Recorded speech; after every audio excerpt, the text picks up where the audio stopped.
स्वामी विवेकानंद, जिनका मूल नाम नरेंद्र नाथ दत्त था, एक बार की बात है कि शारीरिक अस्वस्थता होने के कारण वे अपने पिताजी के साथ कलकत्ता से रायपुर प्रवास के लिए गए हुए थे और उनके लिए रायपुर प्रवास स्वास्थ्य और परिपक्वता की दृष्टि से बड़ा ही लाभकारी सिद्ध हुआ। पिता और प्रकृति के सानिध्य में रहकर उन्होंने पर्याप्त रूप से व्यावहारिक ज्ञान अर्जित कर लिया और उनमें धीरे धीरे हठधर्मिता भी खत्म हो गई थी और जीवन की प्रति एक नया दृष्टिकोण उत्पन्न हो गया था।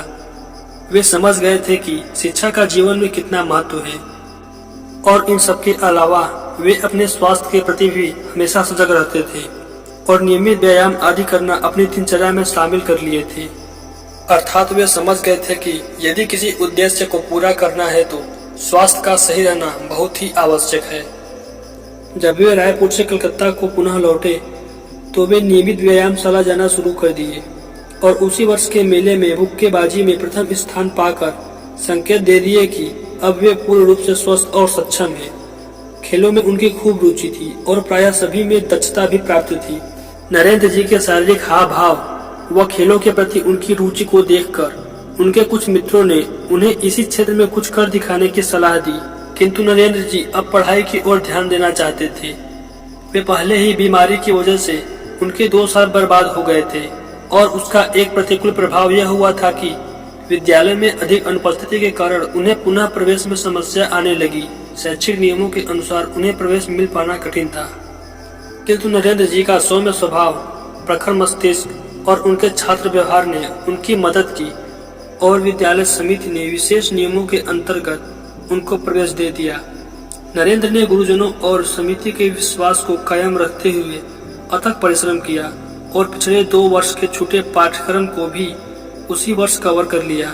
जब परीक्षा फल आया तो सब हर्ष से झूम उठे। उन्होंने प्रथम श्रेणी से परीक्षा पास की थी, जो एक रिकॉर्ड भी था।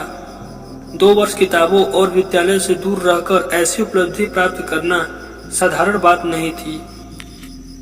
नरेंद्र जी ने दिखा दिया था कि जब व्यक्ति कुछ करना चाहता है तो उसकी लगन और परिश्रम से अच्छे परिणाम प्राप्त किए जा सकते हैं। मित्रों, परिजनों और गुरुजनों ने अपने इस मेधावी छात्र को ढेर सारी शुभकामनाएं दी। एक बार नरेंद्र जी ने देखा कि कुछ छात्र शिक्षा का महत्व न समझते हुए विद्यालय को मनोरंजन का घर समझते थे। कई छात्र धनी थे और विलासी भी थे, जिससे विद्यालय का वातावरण प्रभावित होता था। नरेंद्र ऐसे लड़कों को प्यार से भी समझाते और आवश्यकता पड़ने पर कठोरता भी करते थे। उनका मानना था कि बुराई का सामना डटकर करना चाहिए।